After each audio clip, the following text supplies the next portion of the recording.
Thanks a lot for being here. This is the second webinar of our RFP series, which in this case means revenue from protection.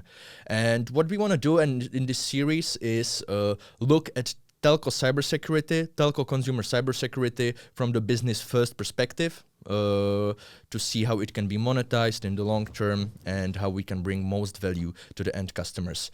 I'm very glad that we have a great speaker today. It's Robert Sefr. It's Whalebone CTO. Hello, everyone. Yeah. Thanks a lot, Robert, for joining us today. And we will discuss cybersecurity and consumer value perception. So during the session, you can ask questions in the chat, and we will address them later. We will have a Q&A at the end of the presentation, but you can also ask later on. We will start with a bit of theory. I will tell you something about value perception when it comes to telco cybersecurity from the product marketing perspective, because I'm a product marketing manager here at Whalebone. And then Robert will tell you a story. He will tell you a story of a typical customer and how telcos can deliver value to customers throughout the whole customer journey. And at the end, we can discuss whatever you guys might be interested in. Or I also have a couple questions for Rob, so we'll see what happens. Let's start with value perception in general. These are the things that I will briefly discuss, so I will just go through it now and then we can discuss in more detail.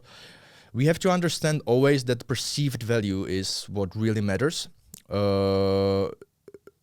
It's not so much about what you believe is the value of the products you offer to the customers, but what the customer feels like the value is. So for them to feel like they made a good purchase, to feel good about it, to be like, okay, this is cool, I've done well, this was a good purchase, their perceived value has to be higher than the cash value. And when it comes to digital products based on subscription fees, the value has to be delivered throughout the whole customer journey. If you do this during the early stages, let's say awareness and consideration, more people will stay subscribed after the trial periods, and more people will get intrigued into buying the product, so you will have a higher adoption rate. And if you do this during the later stages, right after the purchase, people will be happy with their purchase every month, which will lead eventually to a low churn.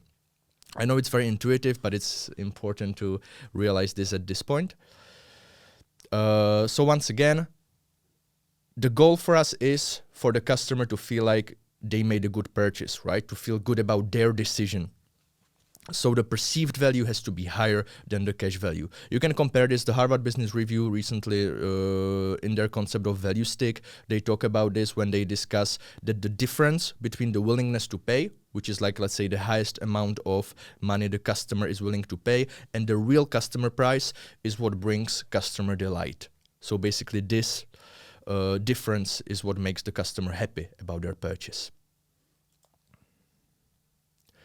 And once again, when it comes to digital products based on subscription fees, the value has to be delivered throughout the whole customer journey. So we have to keep this in mind, because specifically when it comes to cybersecurity, sometimes it's invisible. And the customer later on might feel like they don't even know if the product does something for them, right?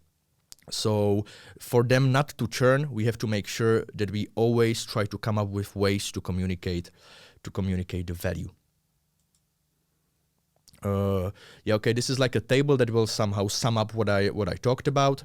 So basically, in the early stages, and both in the early and later stages, we have to make sure that we got a product that actually is valuable, that has some value, right? We don't want to sell warm water to customers, never, because this will not work in the long term. But so this allows the telco in the early stages to communicate the value like generally to masses above the line. And later on, after the purchase, when we start talking about retention, telcos can communicate the value more personally. So it can be specifically, when it comes to cybersecurity, the cyber threats that concern specific customers, but in general, more tailored communication for different groups that is more below the line. For the customer, this means that they will always perceive the value, both during the early stages and also during the later stages. And during the early stages, this will mean that there will be a higher adoption of the product. And as we said, during the later stages, this will lead to a lower churn. And this combination of high adoption and low churn will inevitably bring high revenue for the telco.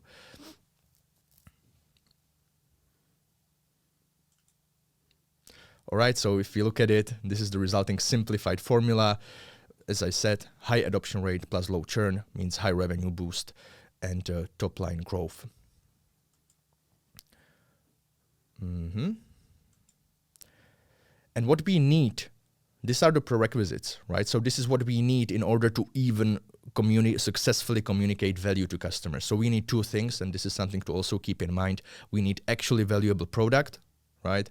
And secondly, we need tailored touch points. So we need a way of communicating the value to the customer so that the product is not invisible.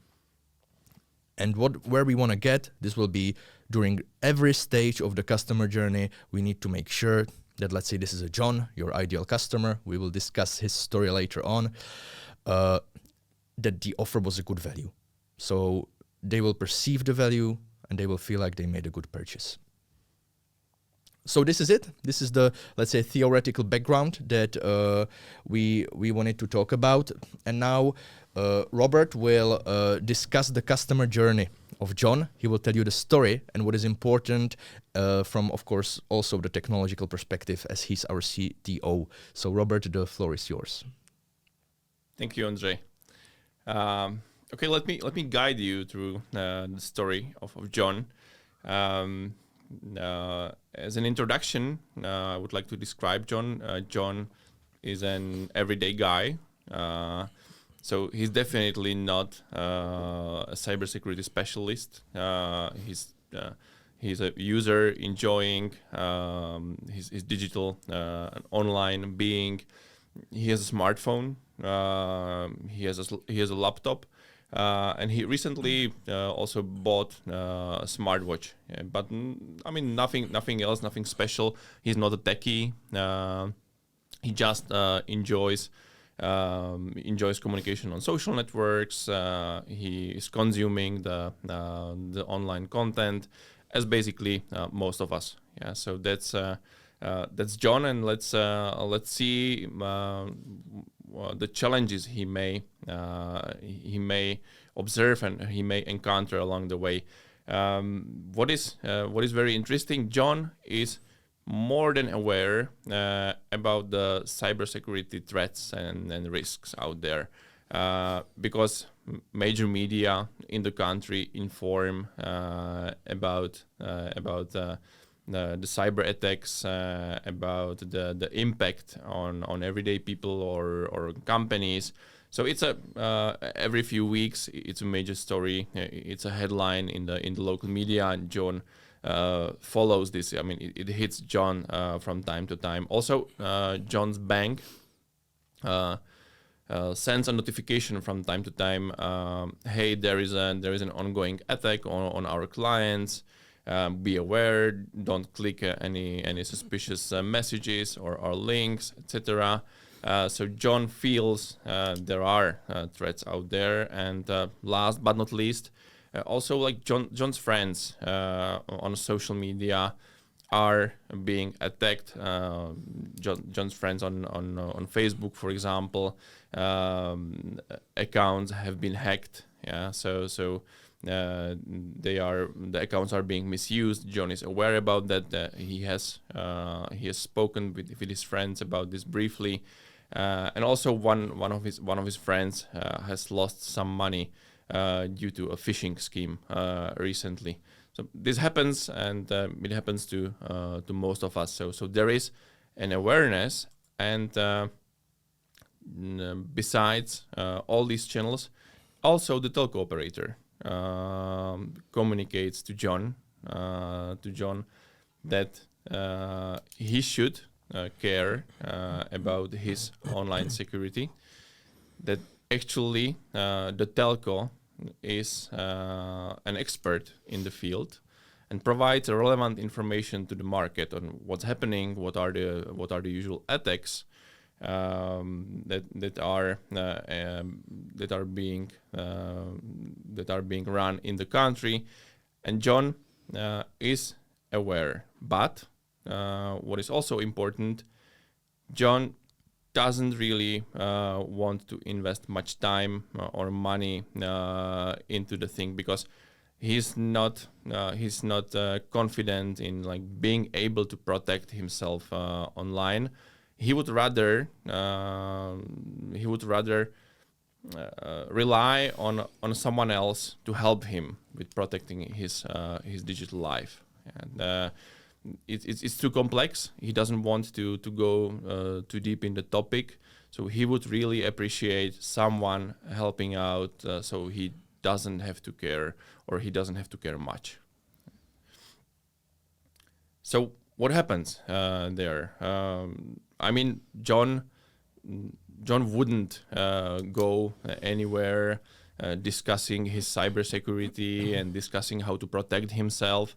But what happens is that John is considering buying a new smartphone. He has his recent smartphone already for several years, and he likes some new features of the new devices being introduced to the market. So he's considering this for already for several months. The opportunity to buy a new one, and he decides to go to a local telco shop to try out a new phone, if he likes it or not. So he's like wandering around the shop, looking at the phones. And he looks at his most popular model, and decides, okay, this is the day I am going to buy this new smartphone. And it took him quite some time to decide. He encounters the sales attendant in the telco shop, and tells him, okay, I would really like to buy this phone. Is it possible? The sales attendant tells him, yes, we have it on stock. You can buy it immediately. And John is happy about that, but that's not the end of the story. The sales attendant also asks a very simple message, asks a very simple question. It's, have you ever received a suspicious text message? To John. And John thinks for a second and answers, well, yes, you are right. Yeah, that's what happened to me actually several weeks ago. And I wasn't sure if it's really from my bank or if it's some sort of scam. And it felt very, very weird. I wasn't sure how to make sure if that's a message I should follow or I should avoid, and it felt really really risky. And the sales attendant simply offers to John an opportunity to protect his online digital life for a price of cup of coffee a month. So he explains to John, besides buying this phone, we can also secure you being online, and you don't have to do anything. Are you interested? Is it something that you would like to have?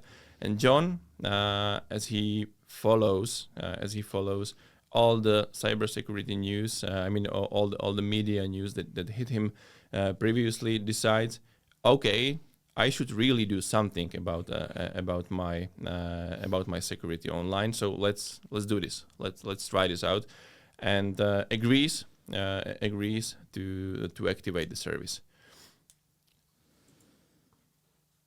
So they have an agreement. It's an important moment, and John now expects what will actually happen, how this will affect my online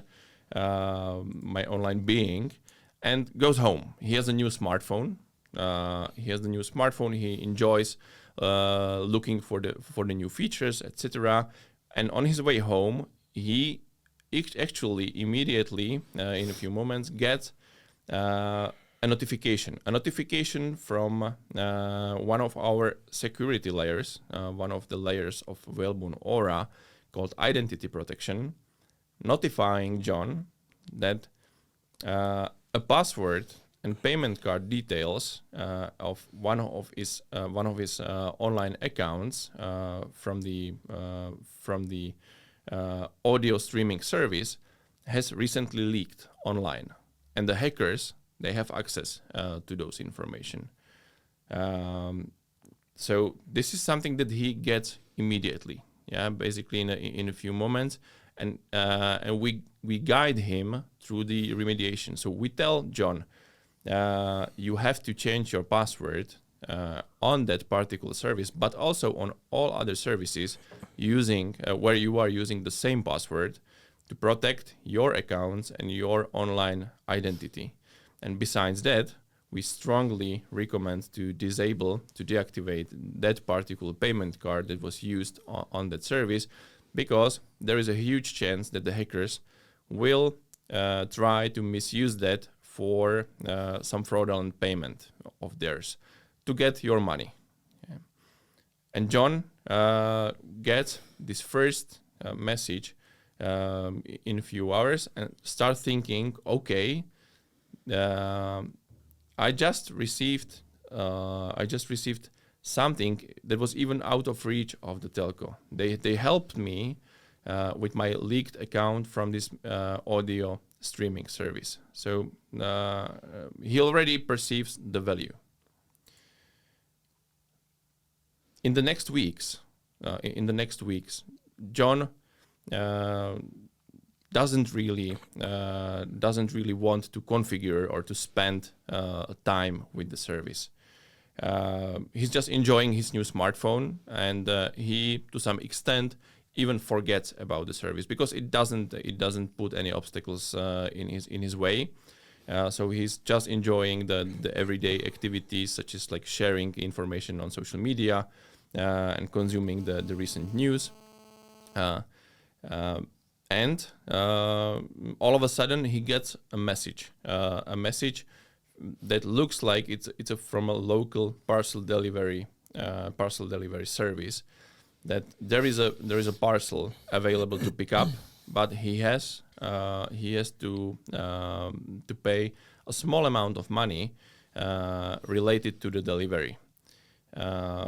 It seems a bit weird, but he's actually expecting a parcel.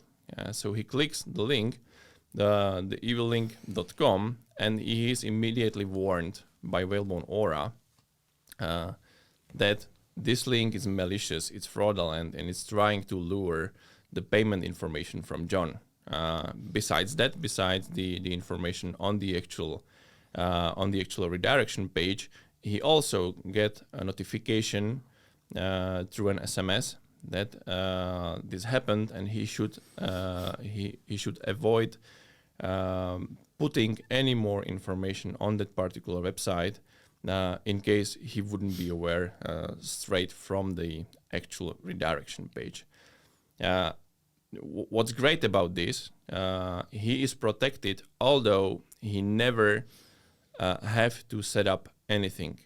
He never had to configure the service. He never had to activate the service online. The only thing he did at the very beginning was to agree to be protected at the telco shop, and he doesn't have to understand how it works. It just works for him, and it enters his attention basically whenever there is something malicious. Apart from that, he has a very straightforward online being experience. He's not being challenged too frequently by the service for no reason, or he's not challenged at all for no reason. So again, this is an opportunity for John to see the value. Of course, this doesn't have to happen too frequently, and such messages or such threats, they simply may happen every few weeks, every few months. It depends, and therefore it's also very important to bring some value communication during the trial period to John. Besides the actual security incident, the very first information through identity protection about the leaked account. That's something that happens to most of people on the service activation. So that's the first value that we can communicate.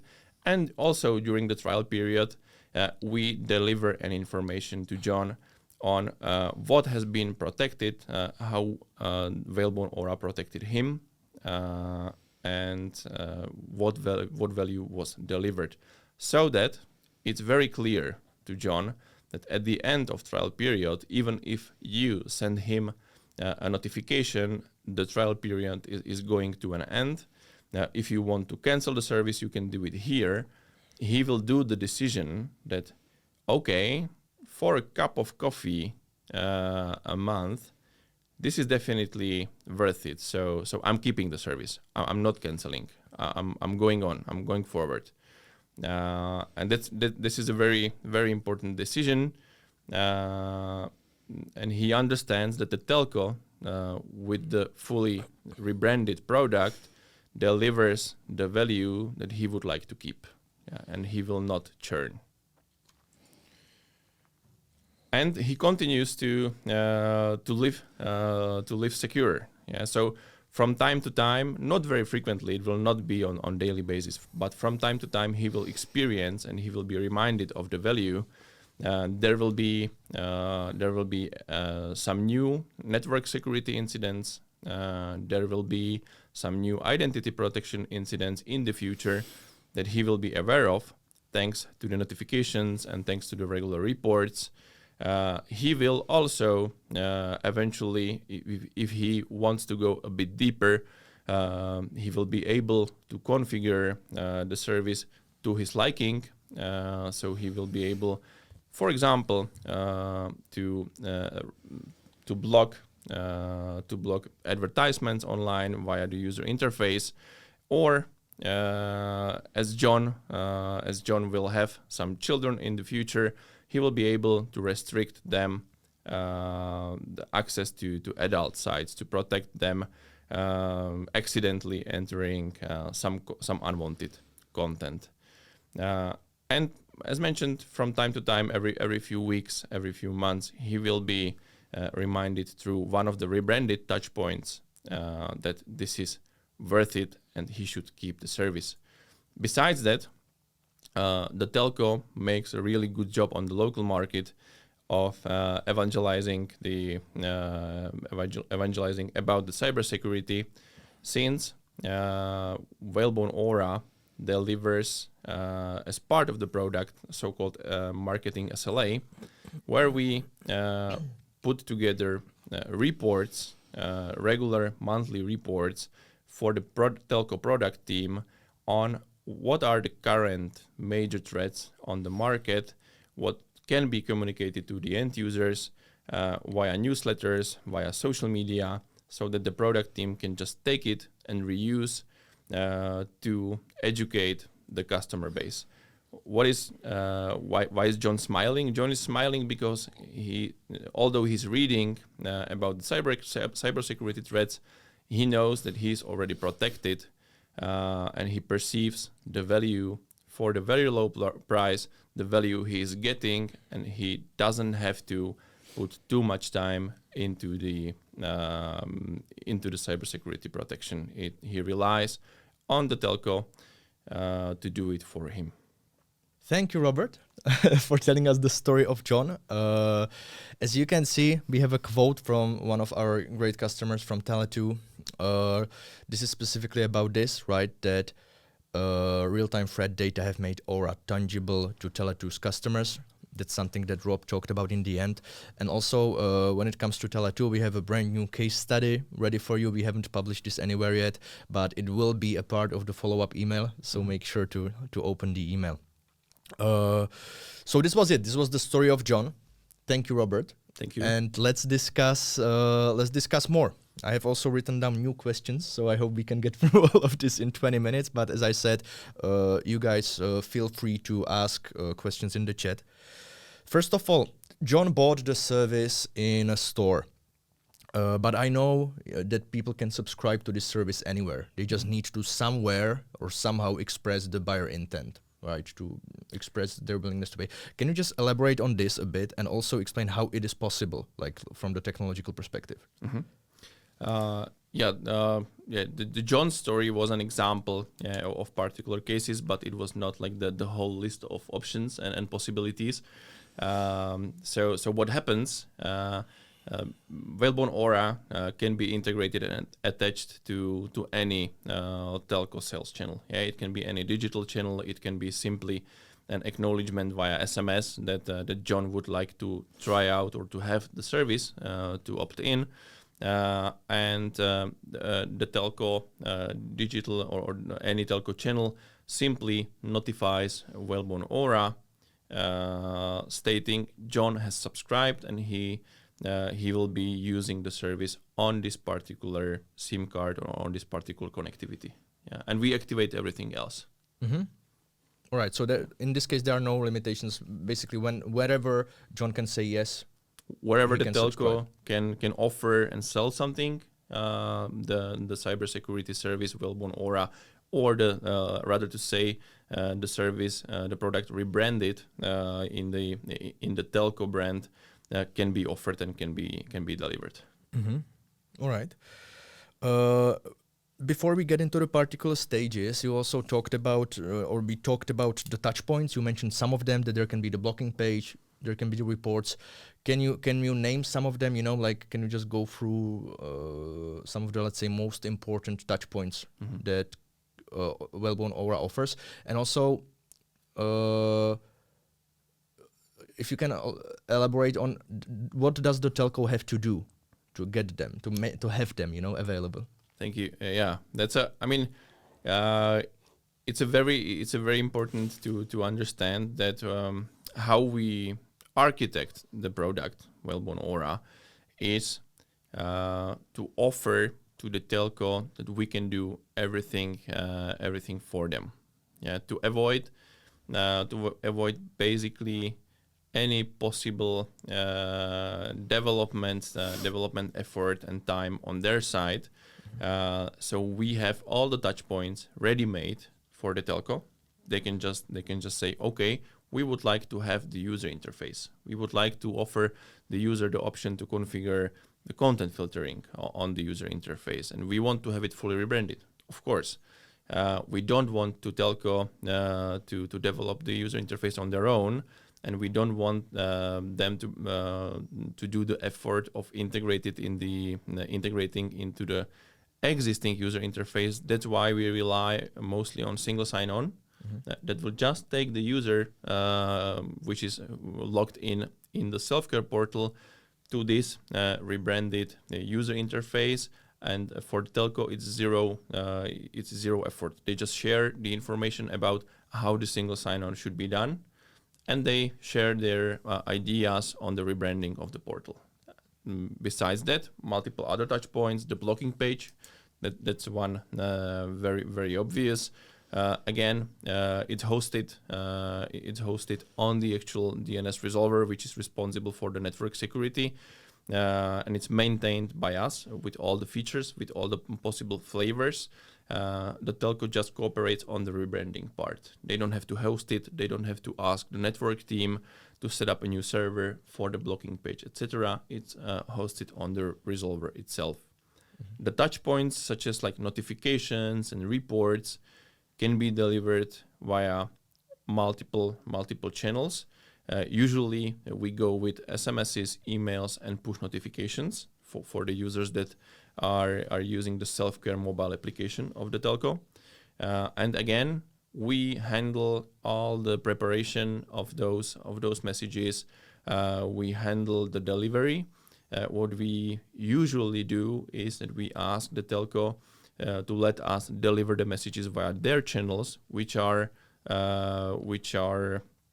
known to the end user, so they feel it's really delivered from the telco. It's not some third-party unknown channel which may seem shady. So again, the telco only opens and allows us to use those channels to deliver the messages and collaborate on the rebranding and particular wording of those messages. And the last, not the last, but also an important touch point from my point of view is the marketing SLA and the security communication, where we prepare on monthly basis thorough reports from the actual traffic and from the actual incidents at the telco, and provide human understandable descriptions of those threats, because this is very important. So the telco product team can use it through different channels to remind the users of the value and to educate the users that are not using the product yet. Mm-hmm. I see.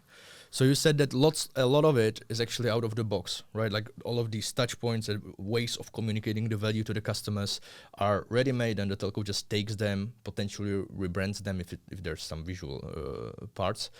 So, I know you can't say this, but in general terms, how much time should a telco, how much development time will it take for a telco to not only launch but also operate such a service? Mm-hmm. Well, I cannot tell for any telco in the world, but I believe what is good to understand is that from day zero of the project kickoff to commercial launch, in average it takes us 3 months. Mm-hmm. Yeah, so including the deployment of the DNS resolvers in the network, including preparation of the GTM, including the integration of the sales channels of the telco with our backend, so that we are properly informed. It takes 3 months. So what has to be done? From my point of view, there are three major things. We have to collaborate with the telco network team on the DNS resolver deployment. Mm-hmm. Which we always tend to do in the same way they already operate their DNS resolvers, not to introduce new processes or new schemas to their operations.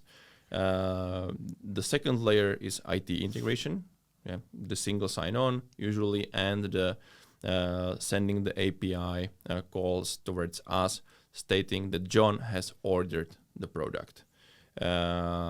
And the third layer is the rebranding together with the product team, where we collaborate on all of the touch points, and either the product team provides some requirements, or they can directly take it manually and rebrand on their own if they would like to do. Mm-hmm. So those are the three major tasks that have to be done, and we are good to go. All right. So let's now somehow go through the journey that you described of John. You start with this general awareness concept, right? That we have this assumption, maybe unlike it used to be a couple years ago, that now consumers have some idea about cybersecurity, or at least understand that there's a lot at stake, mm-hmm. right? That they have lots of valuable data online. Do you have, let's say, some evidence apart from sales results? Like, how do you know that people are aware and want to be protected? Well, first of all, it's basically I don't want to go into feelings, and the personal experience. So let's rather focus on the telco service that we are being informed about.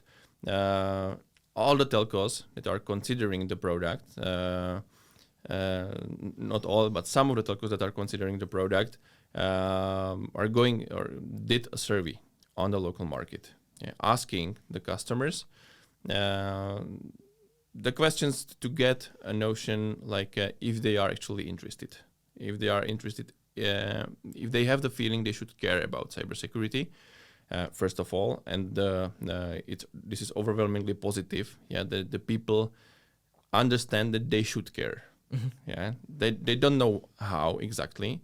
But the second overwhelmingly positive thing about it is they actually would be very happy if telco would help them out with that.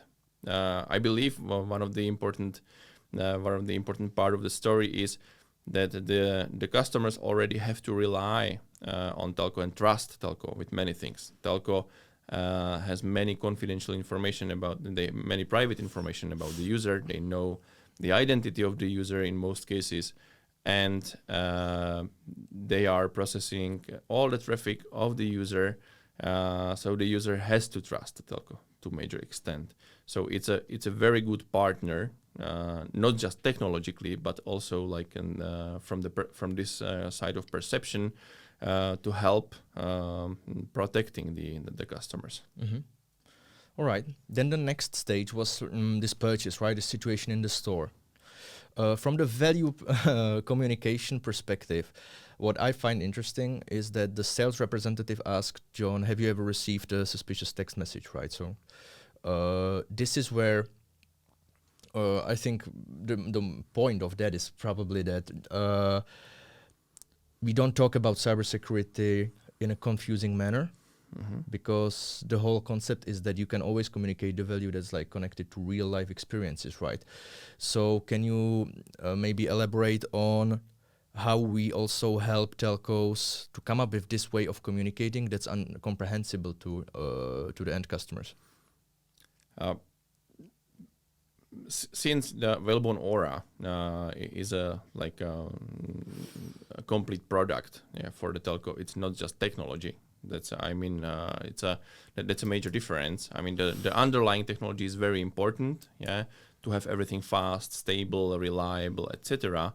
But it's a whole product, and besides the marketing SLA, for example, what we also do for the telco, because at the end, if the telco is successful, we are successful as well. So we want the telco to be successful. So we prepare together with telco the business case, and we guide them through the GTM. We tell them and we explain, and we have numbers on what they can expect if they offer the product via different channels, and if they offer the product using different methods and even like language. Mm-hmm. So we can tell the telco what they can expect if they only rely on digital channels. We can tell the telco what happens if they also will involve the store sales or like inbound sales, etc. We can tell them, we will tell them, and we will model together. Our customer success management team will model together with the telco what will happen if they choose this particular way, and the telco can decide this is what we want to do. This is and they will know this is what revenue it will bring, so they can then stage the GTM in a proper way. Mm-hmm.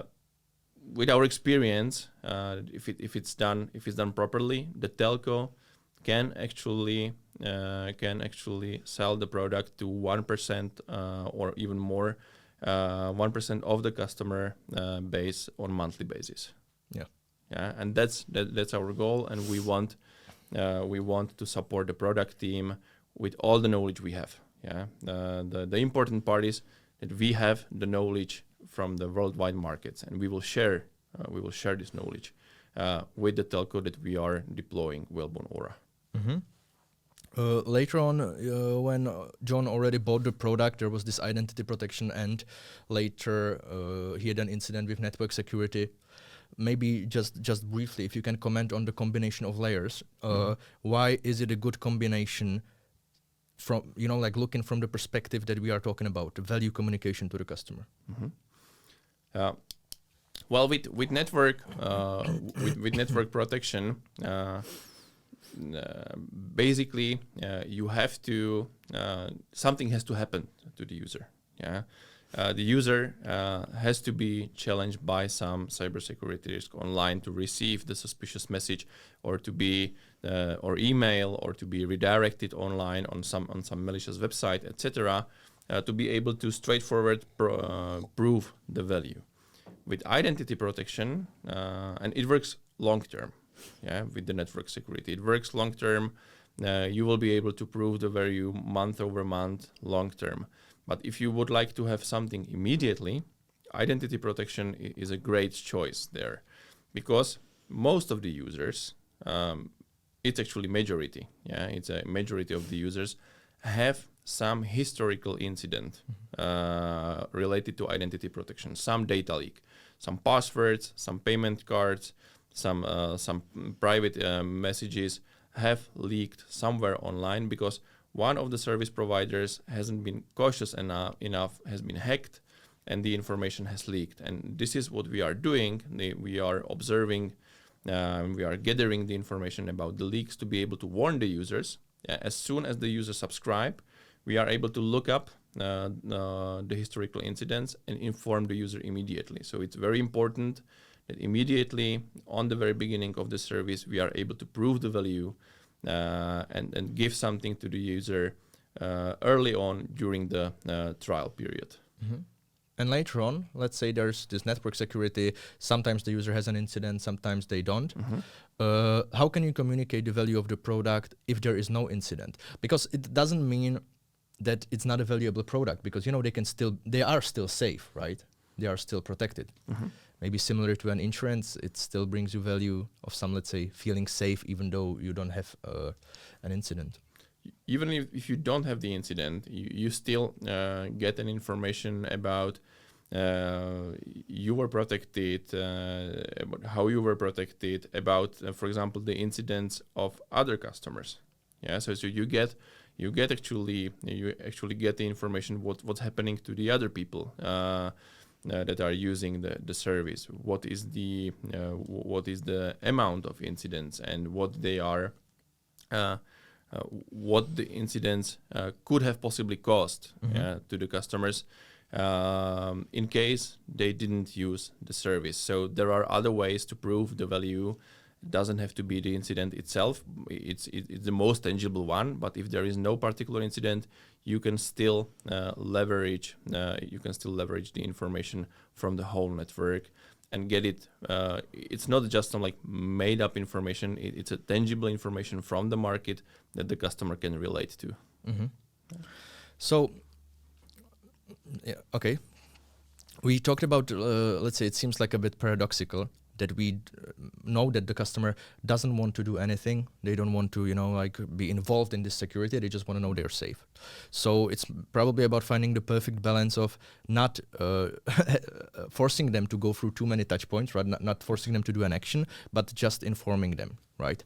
So what I want to ask is that when it comes to updates, the service is regularly updated. There are new features launched. Is there some, let's say, disruption? Like in this case, does the user need to do something, or let's say, what's the impact of updates on the telco and as well as the end customers? Well, first of all, our strategy is that it's one of our values that the service is zero disruption. It considers the end user first of all. So it means for the end user, any updates, anything that we introduce, and new features, etc., doesn't mean that they have to do anything. They simply continue using the service. They don't feel any interruptions. They don't feel any slowdowns. They don't have to confirm anything, etc., reconfigure, etc. So for them, it's completely transparent. For the telco, in most cases, we are able, in collaboration with the product team, to introduce the new features in the timing that they would like to have them. So for example, we introduce a new filtering feature, a new filtering category, etc., and we offer that to the telco if they would like to offer this to the end customers, and we agree on the timing, and we have that developed, and we deploy in the convenient time for the particular telco. So that's very. They basically don't have to. Usually, they don't even have to involve the network team, the IT team. We are doing that on the already deployed modules and all the already deployed features, so that the product team can push the product forward, introduce new features, new things, but doesn't have to ask for internal budget. And that's very important, because it makes the product still evolving, still going forward, without having to explain yourself. I mean, the product team at the telco and defending why they need some budget for new development. They don't. We are doing that, and we deliver to each Whalebone Aura customer. Perfect. So this is it. We're out of time. I do have a couple questions, interesting questions left. So I hope we will get to talk soon again. Once again, thanks a lot, Rob, for finding time and doing this. Thank you. I hope it was valuable to all of our customers and friends and prospects. Thank you guys for joining us, for tuning in. Make sure to follow Whalebone. There will be other RFP webinars, and also, as I said in the follow-up email, you will get like a sneak peek. You will be the first ones to actually get access to a Tele2 case study. So thanks a lot. Let us know how you felt about the webinar, and if you have any additional questions, feel free to contact us. You will find the contact information at whalebone.io, and I hope to see you soon. Take good care, everyone. Thank you, everyone.